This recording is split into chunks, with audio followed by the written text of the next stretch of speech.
우리가 함께 은혜 나누는 하나님 말씀은 히브리서 10장 32절에서 39절 말씀입니다. 우리가 함께 은혜 나누는 하나님 말씀은 히브리서 10장 32절에서 39절까지 말씀. 다 찾으셨으면 우리 함께 한 목소리로 합독합니다. 시작. 전날에 너희가 빛을 받은 후에 고난의 큰 싸움을 견디어낸 것을 생각하라. 혹은 비방과 환난으로서 사람에게 구경거리가 되고 혹은 이런 형편에 있는 자들과 사귀는 자가 되었으니 너희가 갇힌 자를 동정하고 너희 소유를 빼앗기는 것도 기쁘게 당한 것은 더 낫고 연구한 소유가 있는 줄 알미라. 그러므로 너희 담대함을 버리지 말라. 이것이 큰 상을 얻게 하느니라. 너희에게 인내가 필요함은 너희가 하나님의 뜻을 행한 후에 약속하신 것을 받기 위함이라. 잠깐 후면 오실 이가 오시리니 지체하지 아니하시리라. 나의 의인은 믿음으로 말미암아 살리라. 또한 뒤로 물러가면 내 마음이 그를 기뻐하지 아니하리라 하셨느니라. 우리는 뒤로 물러가 멸망할 자가 아니요 오직 영혼을 구원함에 이르는 믿음을 가진 자니라. 아멘. 오직 의인은 믿음으로 말미암아 살리라. 오직 의인은 믿음으로 말미암아 살리라 라는 제목으로 하나님 말씀 증거하도록 하겠습니다. 여러분, 사람의 죄성은요 항상 자기중심적이고 무엇이든지 자기 유익의 도구로 사용해버리기 때문에 성령의 역사로 복음이 조명이 되지 않으면요 복음의 지식까지도 자기 유익의 방편으로 삼아버려서 자기의 게으름과 나태함으로 비롯되는 완악함과 완고함을 연약함으로 합리화해버립니다.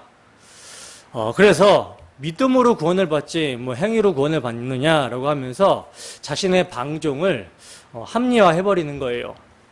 그러나 여러분, 복음은 율법의 조문을 지켜 행하는 사람의 그 어떤 행위로도 구원을 받을 수 없고 오직 예수 그리스도의 대속의 공로를 믿음으로만 구원을 얻을 수 있다라고 하고 있지, 사람의 행위가 전혀 필요 없는 것으로 말하고 있지는 않거든요. 그러니까 복음은요 만물보다 부패한 사람의 마음의 동기에서 나오는 율법의 행위를 지적하며 그 행위로는 구원을 받을 수 있는 육체가 없다라고 하면서 오직 예수 그리스도의 대속의 피로만 구원을 받을 수 있다라고 말씀하고 있지, 사람의 행위가 필요 없다라고 말하고 있지는 않다는 거예요. 여러분, 어떻게 마음의 변화를 받은 성도에게서 그 마음을 드러내는 행위가 나타나지 않을 수 있겠습니까? 우리가 예배당에 모이는 행위, 모여서 예배 의식에 참여하는 행위, 연보하는 행위, 찬양하는 행위, 기도하는 행위, 성도가 식탁의 교제를 나눌 때 봉사하는 행위, 또 전도하는 행위, 서로 위하고 챙겨주는 행위, 이러한 행위들을요 성경은 금하고 있지 않아요. 오히려 반드시 나타나야 되는, 반드시 있어야 되는 것으로 말씀을 합니다.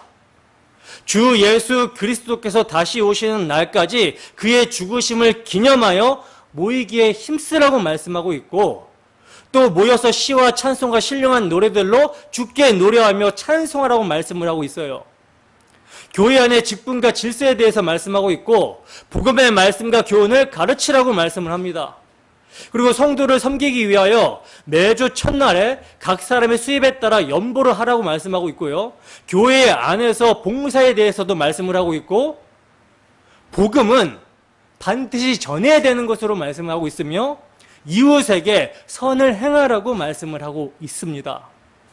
그런데 중요한 것은요, 이러한 행위가 어떠한 마음의 동기에서 나타나고 있는가, 이러한 행위가 나타나는 동력이 무엇인가, 성경은 여기에 초점이 있다라는 거예요. 왜냐하면 거듭난 성도라 할지라도 그 마음의 동기가 육신의 소욕에서 비롯되는 외식적인 행위가 있을 수 있으며 복음의 지식까지도 자기의 육적인 게으름과 나태함을 합리화하는 데 사용할 수 있기 때문입니다.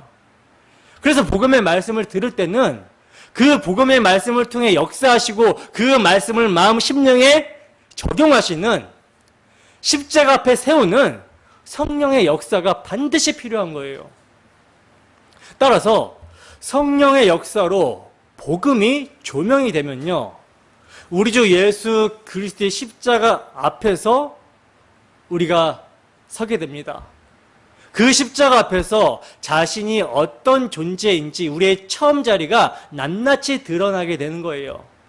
좌로나 우로나 치우치기 쉬운 우리의 마음이 낱낱이 드러나게 된다는 것이죠. 그래서 히브리서 기자는요, 하나님의 말씀은 살아있고 활력이 있어 좌우의 날선 어떤 검보다 예리하여 혼과 영과 및 관절 및 골수까지 찔러 쪼개기까지 하며 또 마음의 생각과 뜻을 판단하여 숨겨진 것 없이 모든 것을 우리의 결산받으시는 이의 눈앞에 드러나게 한다라고 말씀을 합니다.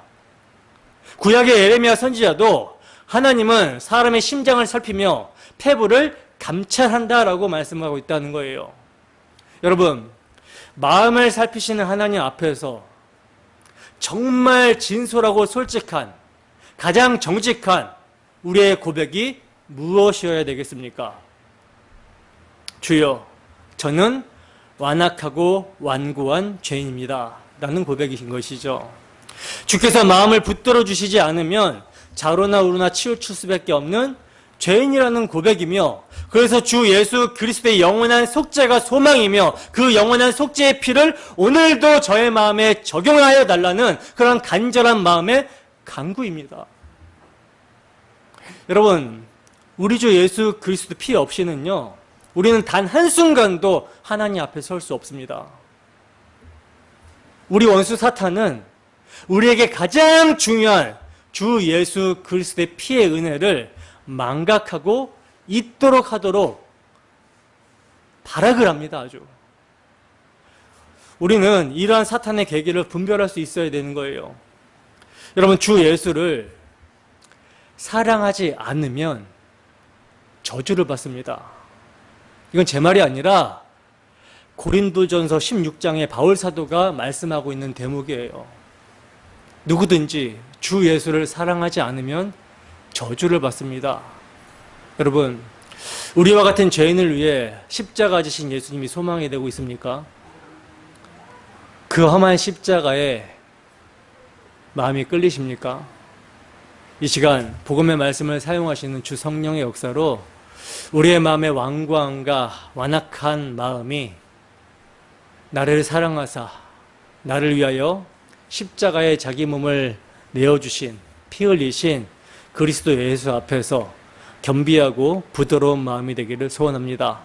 그리하여 통회하고 자복하는 가난한 심령으로 주 예수를 사랑하고 주 예수의 피만을 믿고 의지하여 산 제사로 하나님을 예배하는 우리 모두가 되기를 주님의 이름으로 축원합니다. 본문 32절입니다. 함께 했습니다. 시작. 전날에 너희가 빛을 받은 후에 고난의 큰 싸움을 견디어낸 것을 생각하라. 아멘.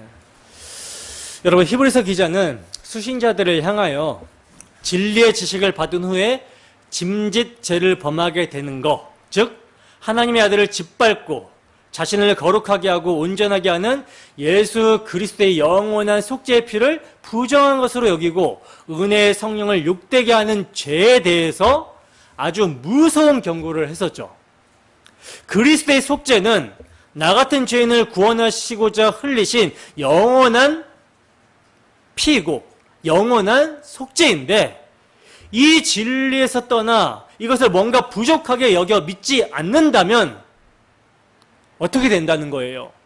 다시 속죄하는 제사가 없고 오직 무서운 마음으로 심판을 기다리는 것과 대적하는 자를 태울 맹렬한 불만 있게 된다라는 것입니다. 다른 말로 그리스도께서 받으신 형벌을 자신이 받게 된다라는 거예요. 이게 아주 무서운 경고죠. 그러니 정신 똑바로 차리고 마땅히 두려워할 자를 두려워하며 그분이 허락하신 살길, 너희가 처음 들은 복음 안에 있으라는 것입니다. 이렇게 이제 무서운 경고를 한 히브리서 기자는 여기서 멈추는 것이 아니라 격려와 위로와 용기를 주고 있는데, 그 시작이 전날에 너희가 빛을 받은 후에 고난의 큰 싸움을 견디어낸 것을 생각하라고 말씀을 합니다. 전날에 너희가 빛을 받은 후에라는 말은 뭐예요? 그들이 받은 빛, 예수 그리스도의 얼굴에 있는 하나님의 영광을 아는 빛을 마음에 받았다라는 말이죠. 그러니까 그들의 구원을 위해 하나님께서 십자가의 화목제물로 세우신 예수 그리스도의 대속의 피를 그들이 믿었다라는 것입니다. 그런데 그렇게 믿고 난 후로부터, 진리를 받은 후로부터 뭐가 있어요? 뭐가 있게 되었다라고 그래요? 고난의 큰 싸움이 있게 되었다라고 그러죠. 여러분, 빛을 받게 되면요, 다른 말로 십자가에 못 박히신 예수를 주와 그리스도로 믿게 되면 이 세상을 어떻게 보게 되냐면 죄 아래에 있는 세상으로 보게 됩니다. 왜냐하면 하나님의 아들이 십자가에 못 박히신 세상이기 때문에 세상이 심판받은 세상으로 보여진다라는 거예요. 때문에 이러한 세상에서 유일한 가치는 무엇이겠습니까? 심판을 받은 세상에서 함께 멸망을 당하지 않고 살 수 있는 길, 예수 그리스도의 대속의 피를 믿는 것, 이것이 최고의 가치가 되는 것이죠. 이스라엘 백성들이 유월절 어린 양의 피를 바름으로 심판을 당하는 애굽에서 살게 되었듯이 우리 주 예수 그리스도께서 나 같은 죄인을 구원하시고자 피 흘리셨다라는 것을 믿는 것이 유일한 가치가 되는 거예요. 그것이 목적이 되는 것입니다. 삶의 목적이. 그리고 예수 그리스도께서 나 같은 죄인을 위해서 십자가의 보혈의 피를 흘리셨다라는 것을 알게 될 때, 즉 빛이 비추게 되면요, 빛이 우리의 심령 가운데 비치게 되면 자신이 어두움 가운데 있었던 죄인이라는 사실을 각성하게 되고, 그 어두움 가운데서 자신이 선악 판단의 주체가 돼서 행했던 모든 일들이 어두움의 일이었다라는 것을 알게 됩니다. 이로 말미암아 예수님이 십자가에 피 흘리셨다라는 것을 알게 된다는 거예요. 따라서 십자가에 피 흘리신 예수를 믿게 될 때부터요, 무엇이 드러나게 됩니까? 자신의 어두움의 일들이 드러나게 되고 그 어두움의 일들이 책망을 받고 자기를 부인하게 되는 일이 생기게 되는 거예요. 그래서 어둠의 이 세상의 가치관과 세계관이 기준이 되는 것이 아니라 무엇이 기준이 됩니까? 죄와 의와 심판의 기준이 예수 그리스도가 되는 것입니다. 그런데 그렇게 십자가에 못 박히신 예수를 주와 그리스도로 믿음으로 그분의 통치를 받게 되면 성도는 아직 새하늘과 새 땅, 하나님 나라에서 아들의 통치를 받고 사는 것이 아니라 하늘의 시민권을 가진 자로 멸망할 도성에서 땅을 발딛고 살아가기 때문에 필연적으로 무엇이 충돌이 되게 돼요? 세상의 가치관과 사고방식과 예수님의 통치 방식이 충돌이 일어날 수밖에 없는 거예요. 그래서 예수님께서도 뭐라고 말씀을 하십니까? 제자들에게 너희가 내 이름으로 말미암아 박해를 받고 미움을 받게 된다라고 말씀을 하셨죠. 그러나 너희가 세상에서는 내 이름으로 말미암아 반드시 환난을 받게 될 거야. 그러나 담대하라고 하시죠. 왜? 예수님이 세상을 뭘로? 십자가로 이겼기 때문입니다. 그러니 십자가의 길로 가는 것이 맞다라는 거예요. 십자가의 전쟁을 치르면서 가는 것이 맞다라는 것입니다. 그러니까 성도의 내면 안에서도요, 뭐가 있습니까? 옛사람의 습관과 성향이 새사람과 충돌이 일어나게 되는 전쟁이 있고요. 성도의 외부에서도 세상의 세계관과 가치관에 의해 충돌이 일어나게 되면서 고난의 큰 싸움이 있게 되는 거예요. 그 고난의 큰 싸움이 히브리서를 기록할 당시에는요, 율법의 조문을 지켜 행하는 유대 세계의 가치관과 세계관의 충돌이었죠.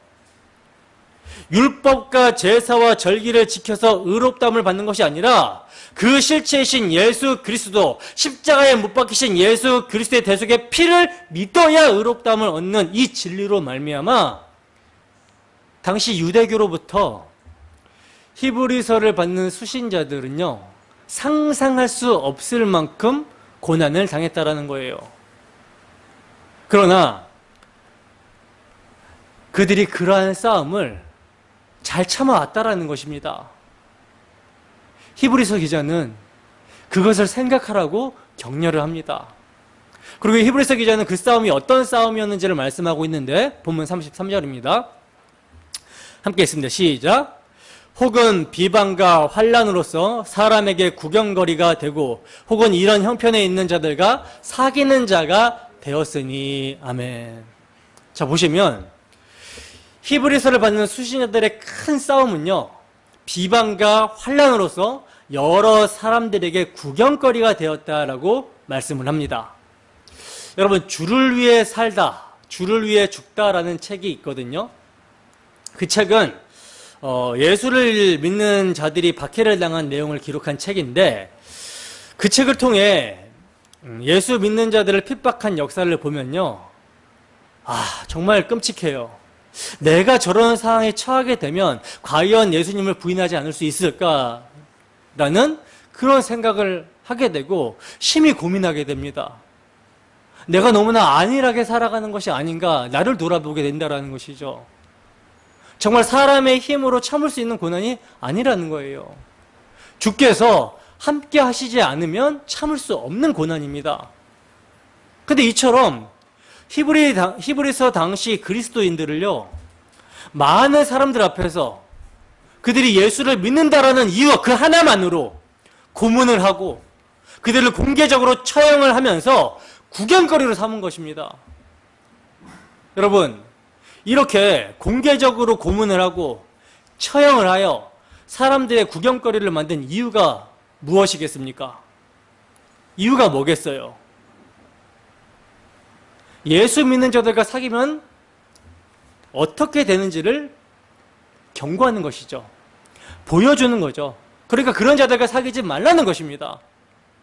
그것이 이유예요. 그런데 놀라운 것은요, 그렇게 공개적으로 고문을 당하는 것을 보여주고 공개적으로 죽이는, 처형을 하는데 어떤 일이 있어요? 그런 자들과 사귐이 있었다라는 것입니다. 여러분, 사람이 사람을 사귈 때는 일반적으로 이해득실을 따지게 되거든요. 혹시 손해가 오는 한이 있더라도 그 사람과 사귀면 나중에 커다란 보상이 있을 것이다. 이것이 이제 계산이 되면 이를 바라고 사귀는 경우도 있고요. 나아가 그런 보상이 없다 하더라도 더 고상한 가치를 위하여 손해를 당하더라도 핍박을 받는 자와 사귀는 경우가 있습니다. 예를 들면 자유, 인권, 민주화라는 가치를 위하여 목숨을 버리며 싸운 사람들과 사귀면서 돕는 그런 경우를 이제 예를 들 수가 있겠죠. 그러나 그러한 싸움도 결국은 뭡니까? 눈에 보이는 세상을 위한 거라는 거예요. 근데 오늘 본문에서 말하는 사귐은요, 누구와의 사귐이냐면 이 세상이나 세상에 속한 가치가 아닌 눈에 보이지 아니하는 약속의 세계를 위하여 비방과 환난과 구경거리가 된 자들과의 사귐을 말하고 있는 것입니다. 그런 자들과 사귀기는 자들이 나오더라는 거예요. 여러분, 바울 사도가 감옥에 갇혔을 때 많은 사람들이 떠나갔지만 그러나 끝까지 바울 사도와 함께한 자들이 있었죠. 그러면 이들이 바라본 것이 무엇이겠습니까? 예수를 믿는다는 것으로 비방과 환난을 당하는 자들과 함께 사귀는 자들이 무엇을 여러분 소망한 것입니까?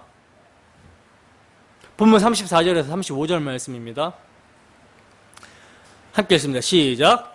너희가 갇힌 자를 동정하고 너희 소유를 빼앗기는 것도 기쁘게 당한 것은 더 낫고 영구한 소유가 있는 줄을 알미라.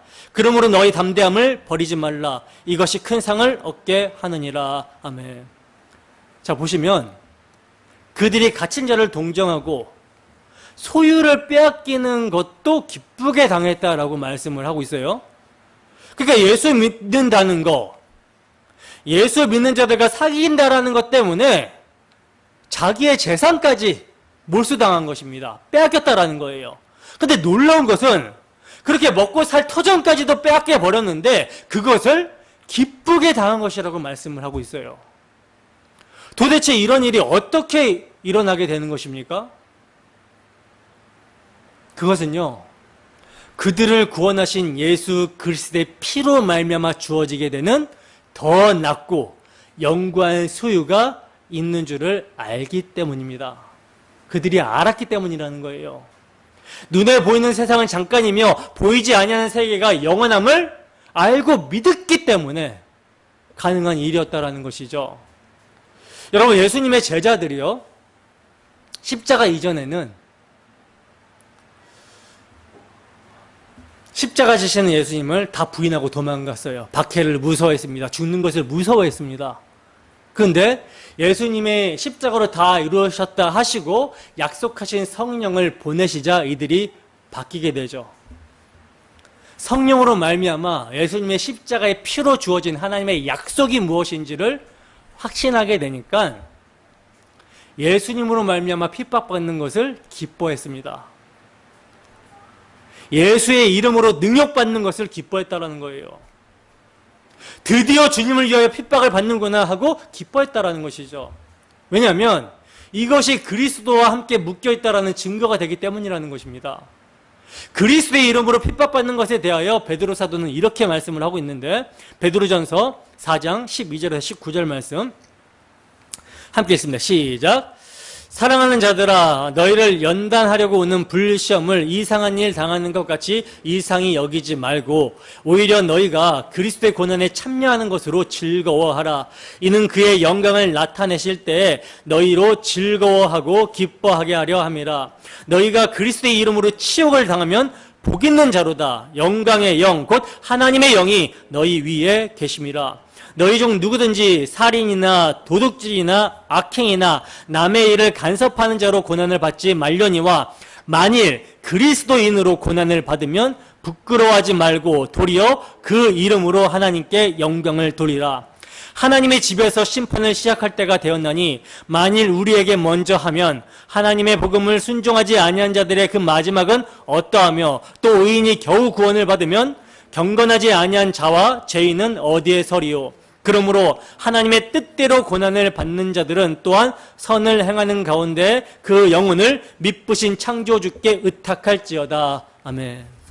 여러분, 그리스도인이 고난을 받는 것은요, 이상한 것이 아니라 당연한 것이다 라고 말씀을 합니다. 오히려 그런 박해와 고난이 찾아올 때 기뻐하라고 말씀을 하고 있어요. 왜? 하나님이 함께 하시는 복을 받은 자라는 증거이기 때문에.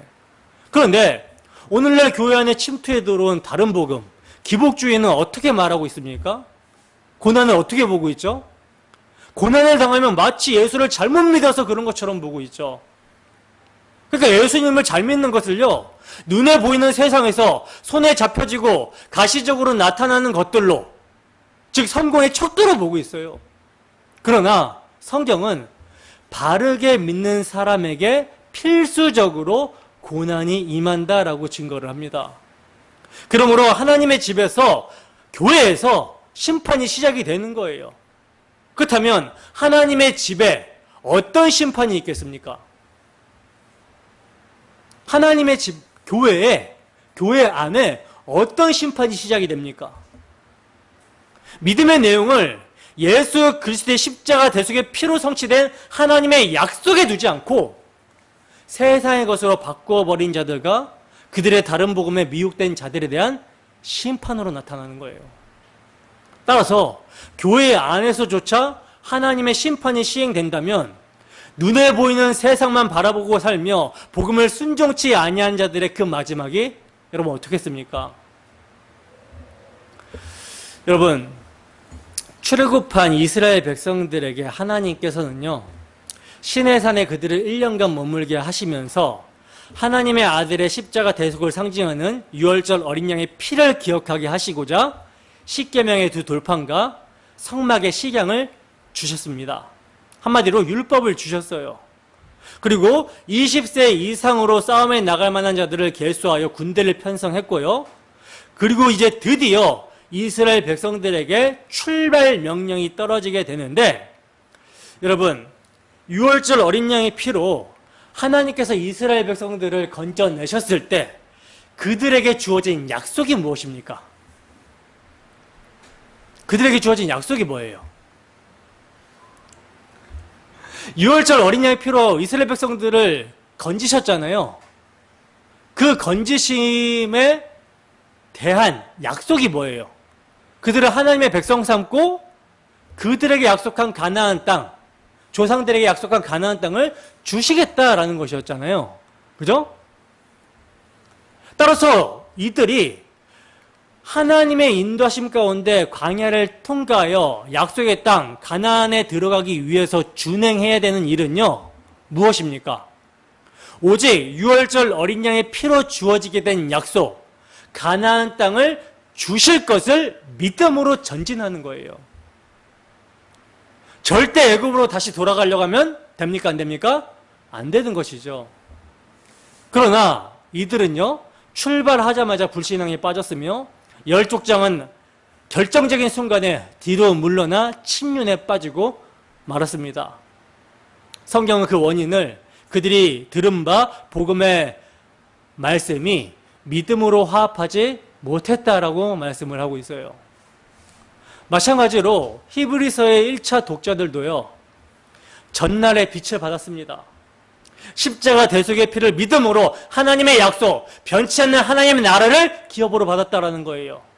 그리고 그 나라를 향하여 나아가는 그리스도의 좋은 군사로 고난의 큰 싸움을 참고 잘 견뎌왔습니다.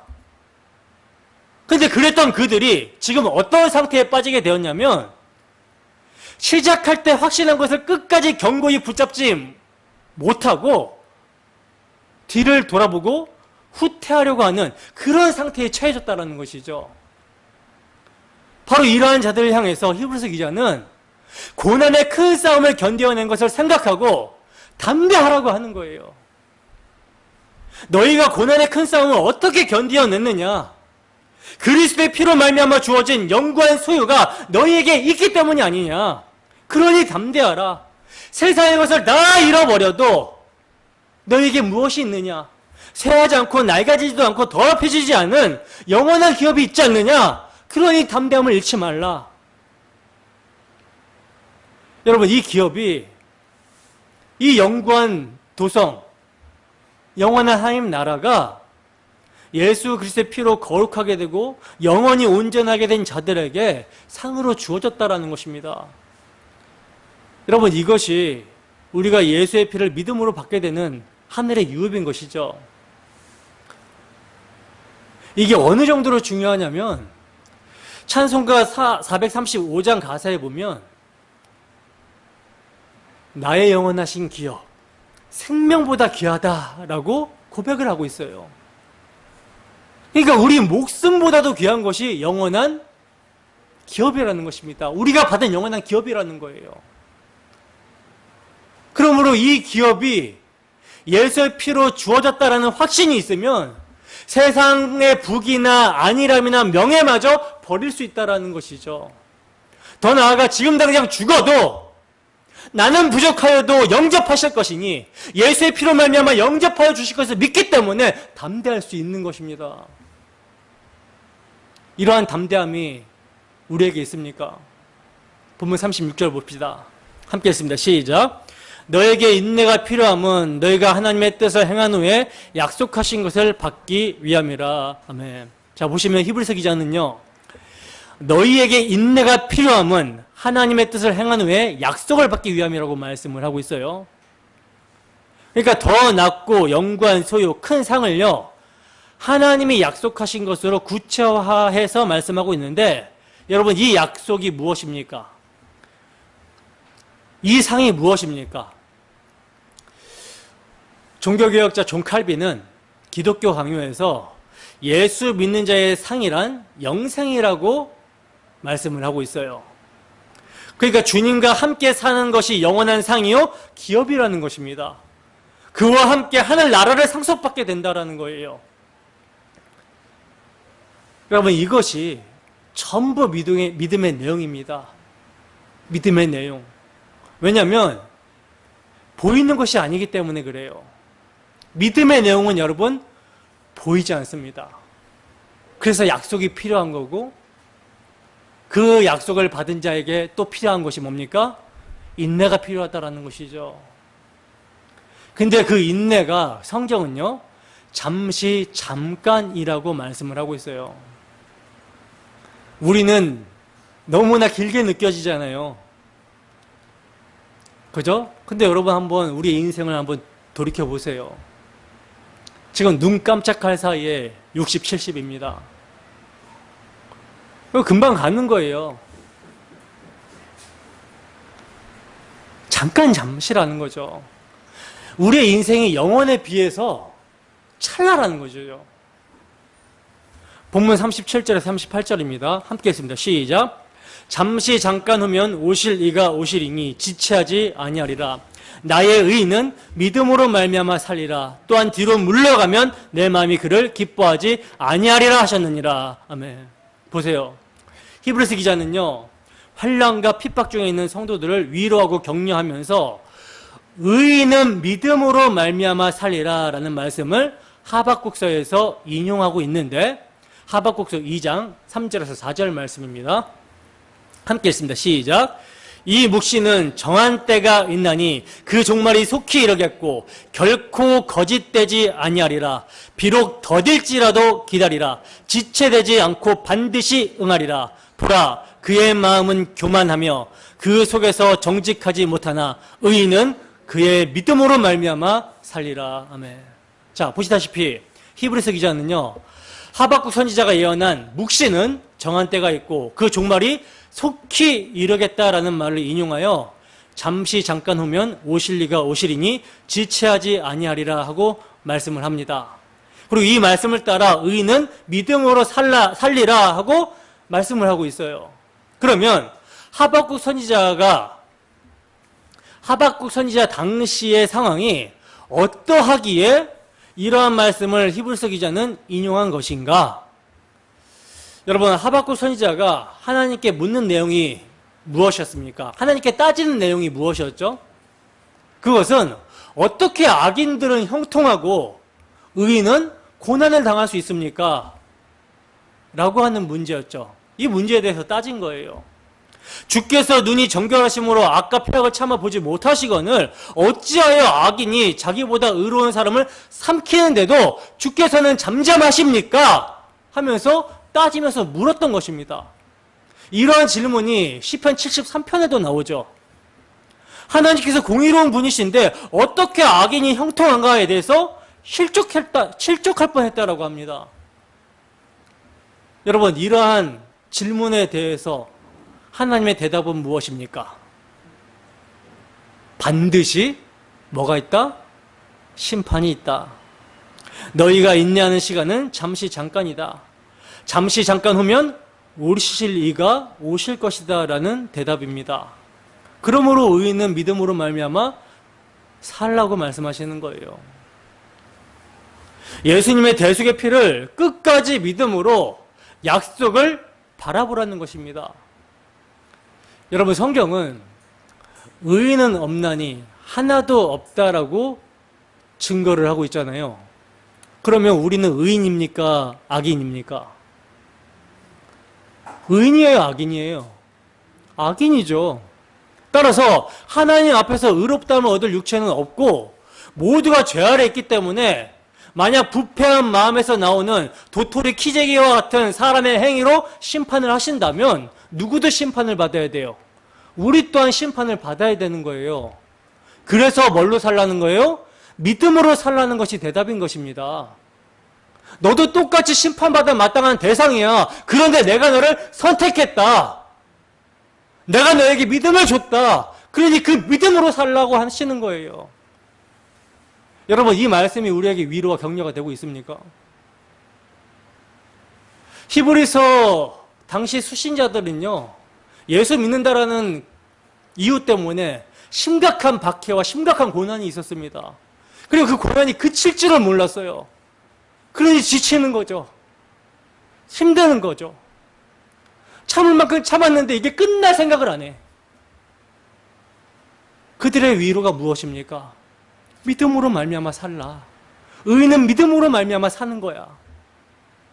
너희도 심판받아 마땅한 죄인인데 내가 너희를 택했어. 내가 너희를 구원해냈어. 그러니 곧 심판, 곧 종말은 온다. 인내해라. 잠시 잠깐 후면 오실 이가 오신다. 인내하라고 하는 거예요. 이 말씀이 위로가 되려면 삶이 좀 고달파야겠죠. 그렇지 않습니까? 너무 삶이 평탄하면 예수님의 재림은커녕 이 땅에서 즐기느라고. 여러분, 이 말씀이 위로가 되십니까? 격려가 되십니까? 주님의 재림이 곧 있으리라는 것은요, 이미 약 2000년 전에 주어진 말씀이지만 오늘도 이 말씀이 성도에게 위로가 되고 격려가 되는 것입니다. 이 말씀의 격려를 받고 뒤로 물러가지 아니하는 사람이 바로 믿음으로 사는 거예요. 그래서 히브리서 기자는 이렇게 말씀하고 있는 것입니다. 본문 39절입니다. 함께 읽습니다. 시작. 우리는 뒤로 물러가 멸망할 자가 아니요 오직 영혼을 구원함에 이르는 믿음을 가진 자니라. 아멘. 여러분, 우리가 예수 그리스도를 믿음으로 당하게 되는 내적인 고난과 외적인 고난이 닥쳐오게 될 때, 물론 우리는 우리의 잘못된 선택과 세상에 대한 애착으로 고난을 당할 때가 많지만, 그럼에도 우리가 흔들리지 않고 돌이켜 뒤로 물러나지 않는 것은요, 오직 주의 은혜입니다. 오직 주의 은혜로 주님의 약속의 말씀에 대한 신뢰가 우리에게 있기 때문에 그래요. 따라서 잠시 잠깐 후면 오실 리가 오시리라는 이 말씀은요, 참으로 예수님을 믿는 모든 사람들에게 위로와 격려가 되는 말씀입니다. 이 믿음의 약속은요, 신약만이 아니라, 신약의 성도들만이 아니라 구약의 성도들도 마찬가지였어요. 구약의 성도들도 믿음으로 살았다라는 것이 이어지는 히브리서 11장의 내용입니다. 여러분, 우리가 바라보는 세상은 어떤 세상입니까? 그리스도의 십자가를 사이에 두고 세상을 보고 있습니까? 이 세상이 빠져나와야 되는, 우리가 빠져나와야 되는 멸망의 도성처럼 보여지십니까? 그렇다면 이러한 세상에서 우리가 어떻게 살아야 되는 것입니까?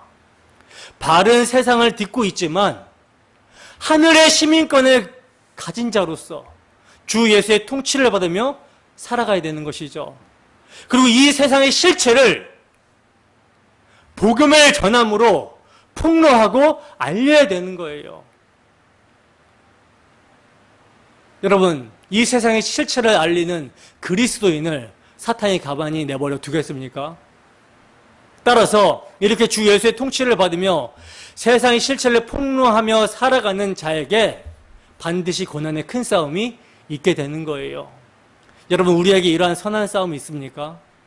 쉽지 않은 싸움이지만 우리는 믿음의 선한 싸움을 싸우며 인내해야 되는 것입니다. 그 인내는 잠시 잠깐이라고 말씀하고 있어요. 잠시 잠깐 후면 오실 이가 오시리라 말씀을 합니다. 주 예수님 다시 오시면 눈에 보이는 하늘과 땅이 사라지고 다 사라지고 새하늘과 새 땅이 나타나게 될 것입니다. 이게 소망이에요. 그러니 그날을 고대하며 십자가의 피로 승리하신 예수 그리스도를 믿는 믿음 안에서 여러분들의 담대함을 잃지 마시고 끝까지 믿음의 선한 싸움을 싸우는 우리 모두가 되기를 주님의 이름으로 축원합니다. 찬양